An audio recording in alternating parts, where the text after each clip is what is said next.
Isang kontrobersyal na isyu ang muling lumabas sa gobyerno ni Pangulong Kuting Jr. matapos magbigay ng testimonya si Senator Robin Padilla tungkol sa isang krimen na kanyang nasaksihan.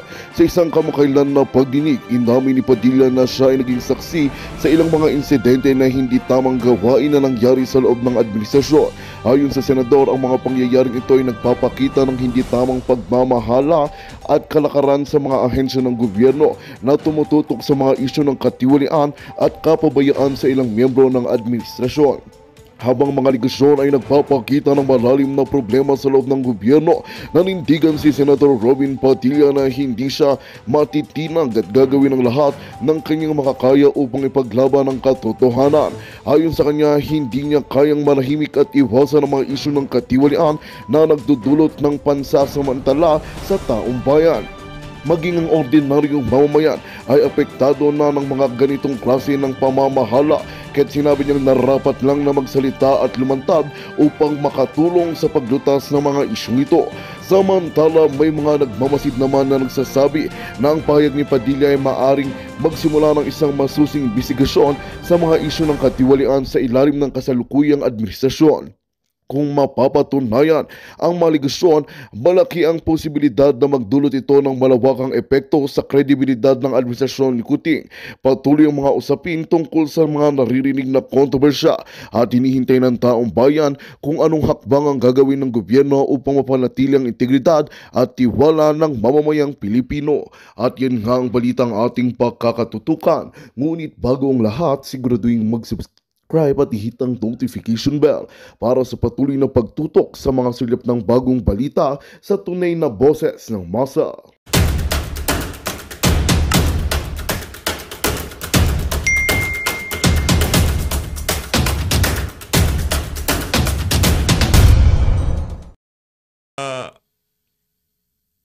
Para magkawatak-watak o masira yung pundasyon ng mga taga-suporta at wala nang makita yung mga taga-suporta ni Tatay Digong, magpapalipad sila ng takot sa mga gumagawa ng content pabor dito kay dating Pangulong Rodrigo Duterte.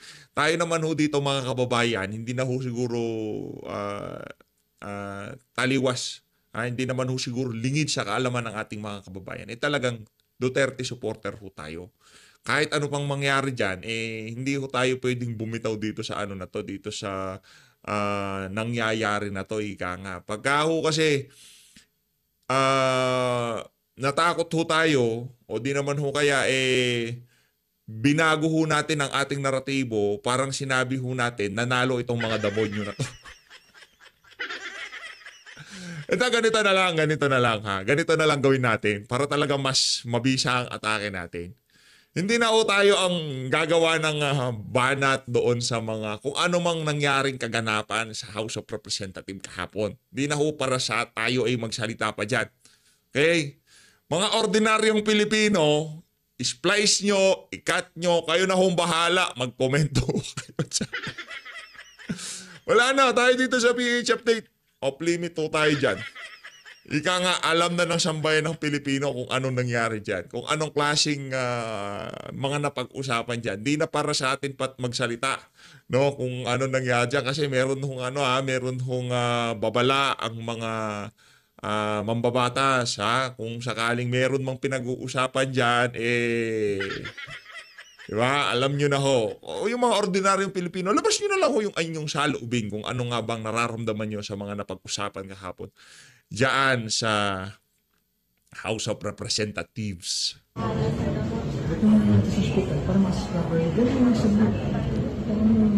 Sir, please, hindi naman namin sinasabing hindi eh. Sino ba to? Ano ang pangalan nito? Wala kasing patch, di natin mabasa na maigi. Pinakiusapan na pala AFP eh. Diba kasabi ng AFP, di naman PNP ang uniforme na eh. Wala na po siya. Ano yung parang merong pakpak eh. Ano ba yan? Air Force. Air Force ba ho kayo? Mr. Former President of the Philippines, yung nangyayari ng pamilya, nasuspatan. Ayun. Sino ba tong ano na to? Kesyo sisingit daw siya. Procedural eklabo. Eto ro, rekta ho tayo dito kay Senator Robin Padilla, no? Susundot ho siya kaugnay sa mga napag-usapan sa Senado. Mas mabisa sana tong si Senator Robin kung talagang hinarap niya itong si Torre to, di ba? Sayang lang kaso nasa Netherlands siya. Pero ito, may nagsalita naman ho itong si Senator Robin Padilla. Kaugnay, dyan sa mga nangyaring pag-uusap sa Senado, yung pinatawag si Torre, yung mga nasa gabinete, yung mga nagsabwatan para maipadala sa Netherlands itong si dating Pangulong Rodrigo Duterte. O hindi nagsabuatan. Ay baka yun lang marinig yun. Baka sabihin nila fake news yun kasi wala naman nagsabuatan. Nagtulungan. Ayan. Yung mga ahensyang nagtulungan, talagang todo coordination sila. Kada hakbang na gagawin nila dyan sa pagpapalipad na yan kay Tatay Digong mula sa Pilipinas papuntang Netherlands. Pakinggan natin ang mga punto de vista netong si Senator Robin Padilla. Diba? Mas mabisa kung nandun siya, no? Sa tingin nyo ba, ano ba? Mas iba kung kinumpronta niya itong si Torre at sinabi niya na, ikaw Torre ha, sumusobra ka na. Diba? Yung tipong di ka na naawa, 8 years old. Kakalad ka rin mo. Mas mabisa sana yung tipong pagka-tigas nitong si Senator Robin. Hindi, ano lang, kumaga, yun din kasi nababasa natin sa social media. Anyway, nandiyan din si Senator Robin para makipag-ugnayan dito kay dating Pangulong Rodrigo Duterte kung ano ang magiging kahahantungan ng kampanya ng PDP Laban. Ito na, pakinggan natin. May kanya-kanyang opinion. May kanya-kanyang naratibo. Yan ang pinag-aralan ng mga abogado, guluhin yung mga simpleng bagay.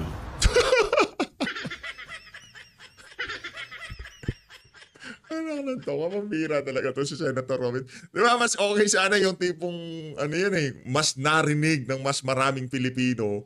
Ilan lang naman reach natin. Maabot ng 500,000, 600,000, 200,000. Pero pagka ito, mga ganitong klaseng litanya, lumabas sa Senado, naku, malaking ho yan. Tama naman yung sinasabi nito si Senator Robin. Ito yung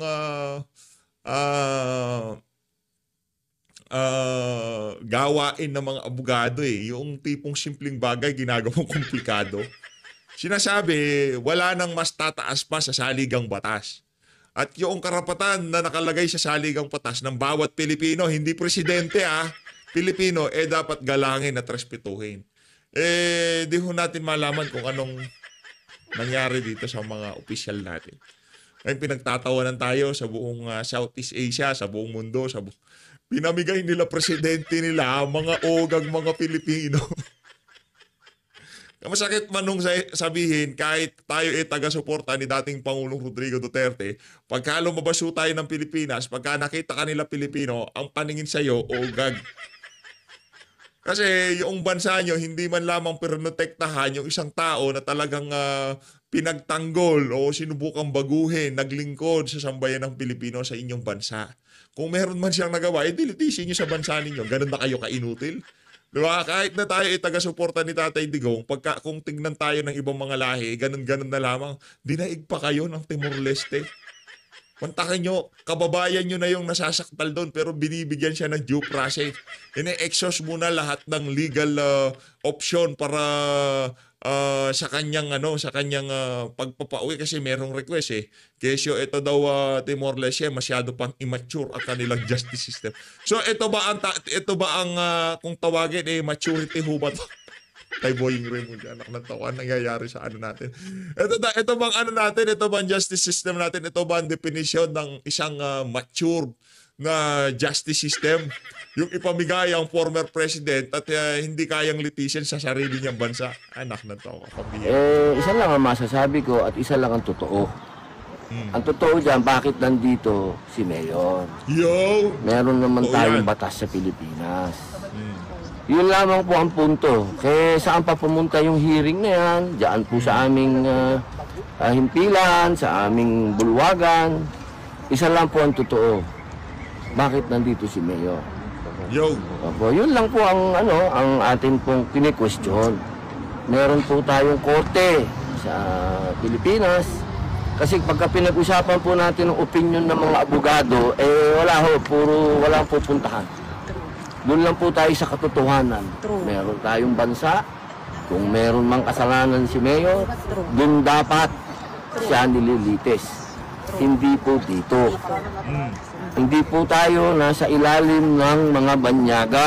Matagal na po tayong may kalayaan. Yes.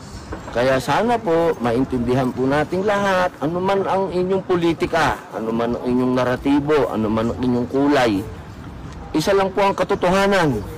Tayo po ay may suberenya. Dapat ang lumilitis sa Pilipino, kapwa Pilipino. Yun lang. Correct. Yun lang naman ho yun. Yun lang yun. Yun lang Hindi yun. kasi yung pinaniniwalaan natin, magiging issue pa yan eh.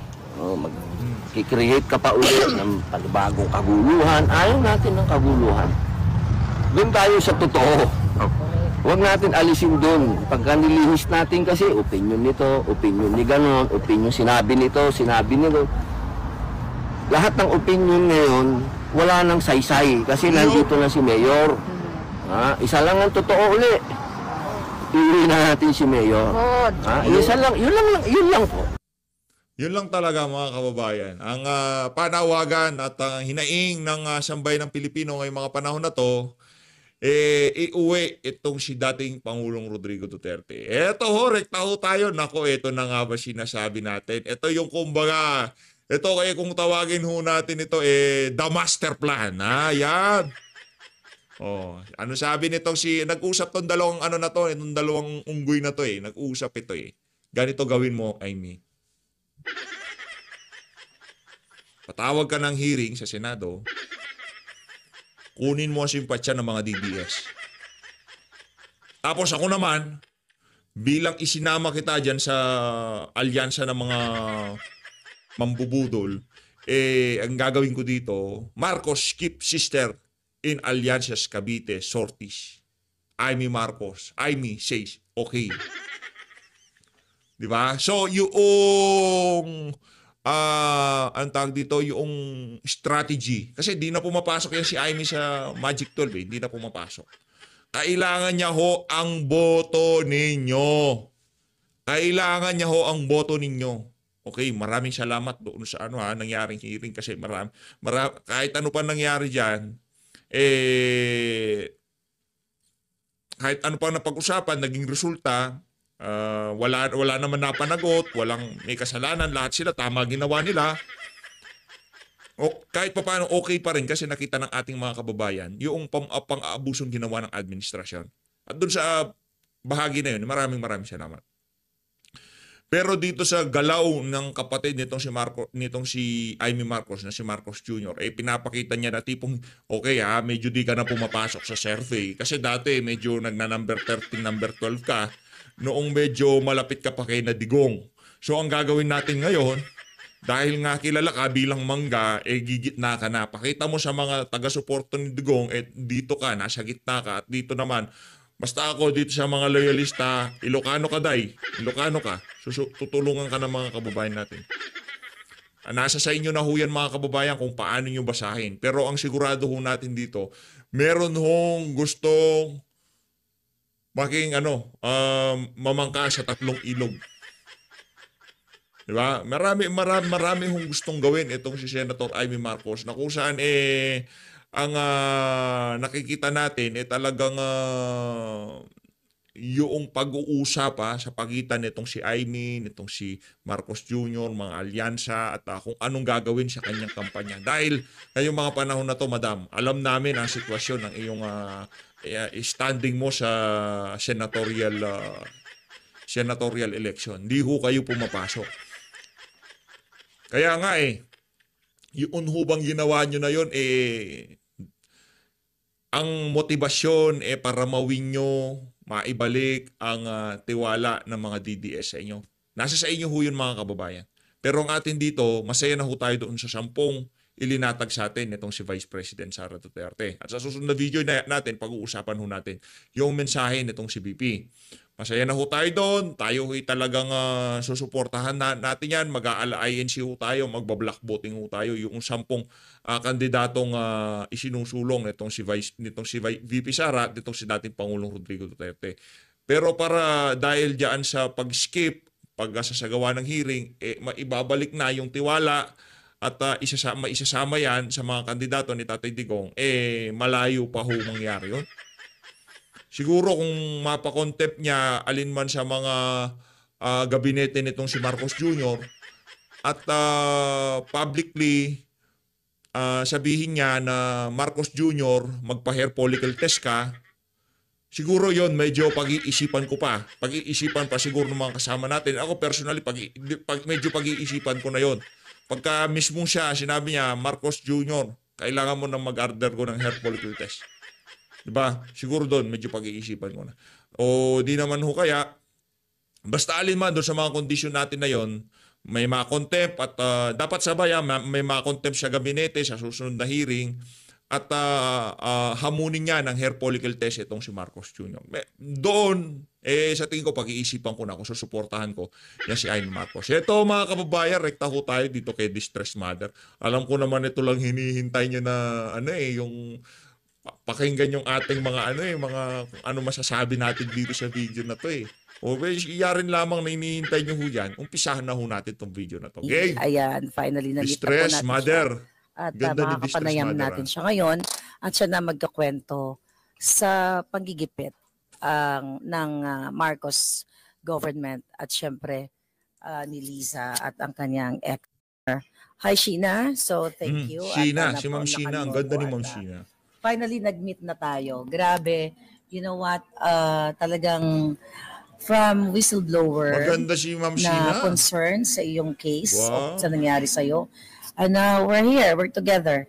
So, kumusta ka naman dito sa Belgium? Oh, it's been a very long journey, challenging journey for me. Being here in Belgium is a miracle. For me, this is my second life and my children's life. We are protected here in Belgium. We are quite okay, very well, and we are integrating. My children have integrated as well to the school. Kailangan ko magsalita ng Tagalog. Yeah, sure. Yeah. Sige, madam, sige. Kasi dito sa Belgium, Wala ho tayong maraming dito segue Pakinggan ho natin yung tuloy-tuloy na paglalahad nitong si Distress Mother. Dito kay Binibining Maharlika. lahat ng mga tao, I mean, majority, lalo na sa Flemish area, the Dutch speaking, they all speak English and we communicate in English. But nag-aaral din ako ng Dutch. Mga anak ko, they speak very good in Dutch na. No? Which I'm very happy. It distracts them through their education. So, Sheena, today, gusto ko ikaw yung magkwento sa ating mga kababayan kung ano yung nangyari sa'yo. Dahil may mga pinakita ako, mga videos kung paano kayo gipitin ng gobyerno ng Pilipinas doon sa Turkey through that fabricated documents or crime. Tama ba? So, pwede mong ikwento sa ating mga kababayan, paano ba talaga nagsimula itong ginawa sa'yo ni Francis Chua, ang iyong former partner, at involved ang gobyerno, lalo na si Liza Marcos Nako, at ang matindi Marcos to. administration. Alam nyo, pardon me pag may ilang moments na medyo iyak pa din ako hanggang ngayon kasi Sa itsura ba naman na yan ni Distress Mother talagang siya maganda ho ito si Wala pa tayo na pag-usapan doon sa issue nitong si Distress Mother. Nakikita pa lang natin talaga sa tingin natin lapitin ho talaga to ng mga gwapings. Maganda ho si Distress Mother. Tuloy. of course, no, gusto natin mag-move on, no, mag-move forward, mag-build ng new life again. Pero minsan you are confronted of, naaalala mo uli yung pangyayari. I think sa panahon ngayon, I'm emotionally ready na, psychologically ready na din. Patuloy pa din ang ating laban, no? So, paano ba nagsimula ang lahat ng ito? Yeah. yung ex-partner ko na si Francis Lloyd T. Chua, we've been together since 2009. Like any other relationship, may mga problema din sa relasyon. That's very private. Normally, we are very private persons, you know. Lagi ako logical and rational when it comes to, lalo na because I'm a mother of 4 children, pero hindi kami kasal ni Francis legally, okay? But we work together in one company. I work for him sa construction. I help him because I'm an auditor and syempre, Sa company. sa company, Francis yes. Lloyd Yeah. T. Chua. Okay. Yeah, okay. So, anyway, ako personally, kaya ko na ma-set aside yung private issues namin ni Francis. Magampanan ko lang yung aking role as a mother, bilang ina sa aking mga anak. Syempre, as you can see, malaking kumpanya ang kay Francis. Malaki din at malawak din ang kanyang impluensya sa sistema natin sa Pilipinas. Ayokong galawin yan. Quiet lang talaga ako because I don't want to endanger my life at yung mga anak ko. Pero winawarn ko na yan si Francis dati-rati pa na i-stop na namin itong gantong business. No? When you say, sa-stop na namin yung gantong business, ano bang business yon? Bakit kailangan i-stop if this is a legitimate business? Well, sa sistema natin sa Pilipinas, may mga bribery talaga. Okay? Nako. Kahit para sa akin, kahit sino man nga ang maupo, kahit matino nga ang maupo, galing from the driver and security guard, talagang talamak yung ating bribery. Yeah. Ganun ang sistema sa atin. I always say that sistema. And tsaka, it's tayo ordinary citizen, no? Bilang Pilipino, honestly, wala tayong magawa. Okay? No? Kundi patuloy ang ating faith. Sana naman, no, na magkaroon tayo ng napaka strong economy. Economy at leader. Yeah.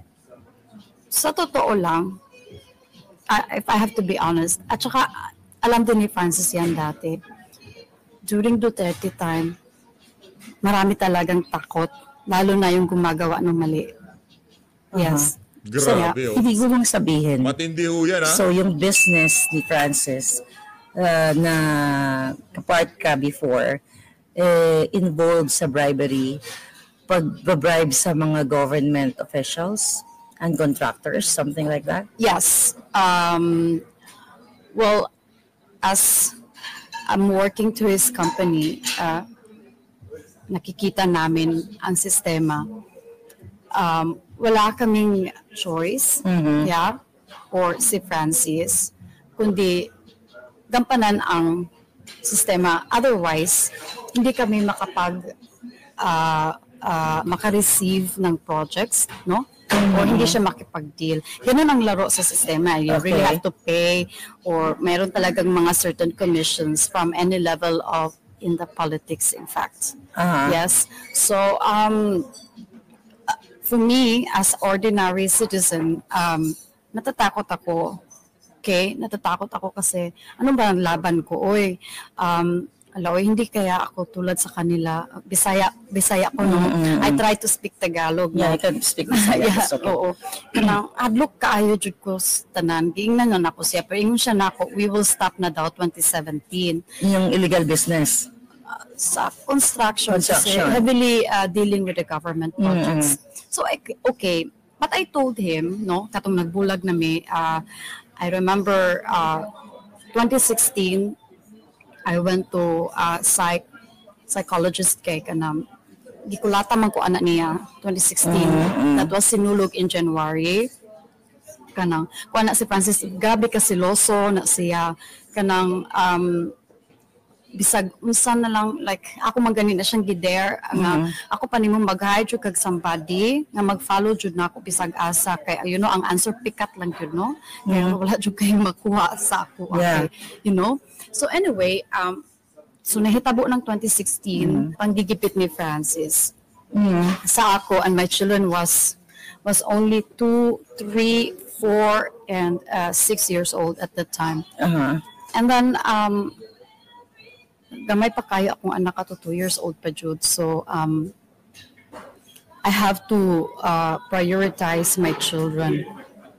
Pero, you try na ko work out ang among relasyon for 1 year. Kani private na niya. Yeah. Yeah, 1 year, 2016. But after the 1 year of therapy, na-realize na ako nga, dili ko responsible to change him. And na-realize na ako na nga, ang true love jud ay nako akong mga anak. And sa kang Francis, di jud na nako siya ma-change. Wala niya gitupad ang iyang promise nga 2017, i-stop na namo ang business. Oo. So, kanang, hadlok ba ko kay, yes, dagan na ba kayong balita, you know? Yeah. We are not legally married normally, di ko mahadlok, no? But still, kay, aga-work ko sa iyang company, no? And then, I told him na magbuwag namin 2017 because, okay, this is very private already. Nga, kanang, it's not right, it's not fair nga, kanang, dili na nako siya love. Okay.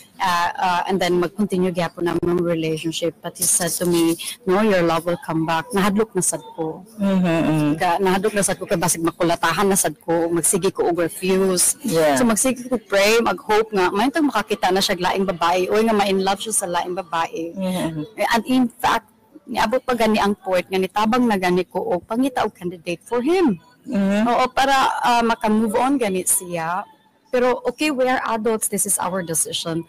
Being as a parent is another dimension of our role in our life as a parent and as a partner, intimate partner, no? And even as a business person, you are also different. You